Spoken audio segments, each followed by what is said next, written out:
The year that King Uzziah died, I saw the Lord seated on a throne, high and exalted, and the train of his robe filled the temple.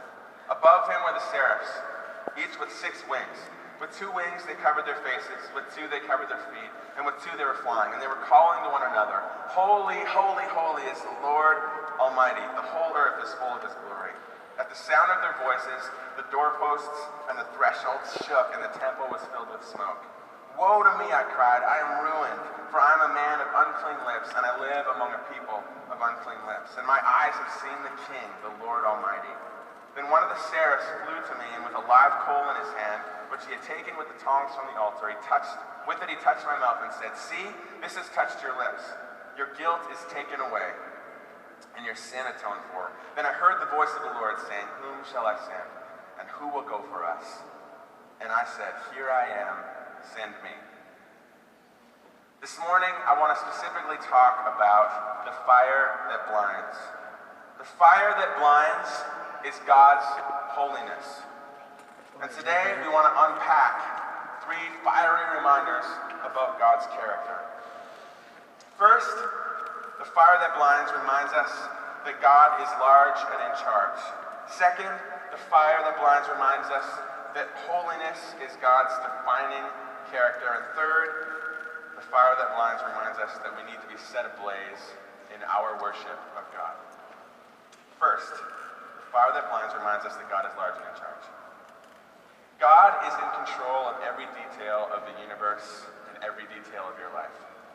I don't know if you believe this inherently or not, but I'm going to take some time to try and just paint a picture for you of how big and amazing and in control God is.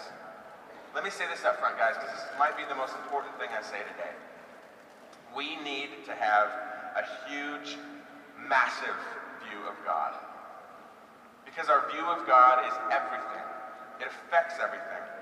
Everything else we do in response and service to God, and it directly affects how we view ourselves.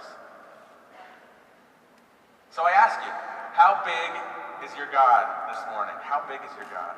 Let me give you a little perspective. God is big. The Bible says in Psalm 19, verse 1, that the heavens proclaim the glory of God, that they shout out how big God is.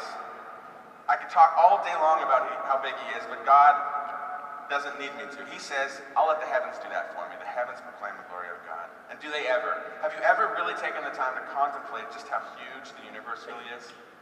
Like just how massive this universe is?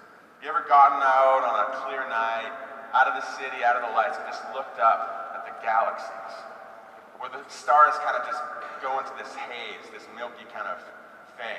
Maybe that's where they got the Milky Way galaxy. It just makes sense to me. The truth is, as much as we've contemplated it, and as much as man has contemplated it for the time that he's been on Earth, even with all of our massive telescopes, we still don't know how big the universe is. We have seen with our telescopes what we have to call the known universe, because there's no edge to the universe. We haven't made a telescope big enough to even scratch the surface. Every time we do, every time we make a bigger telescope, we're blown away by how much more stuff there is. The universe is so big, the only way to grasp it is to measure it with the fastest thing we have, NASCAR.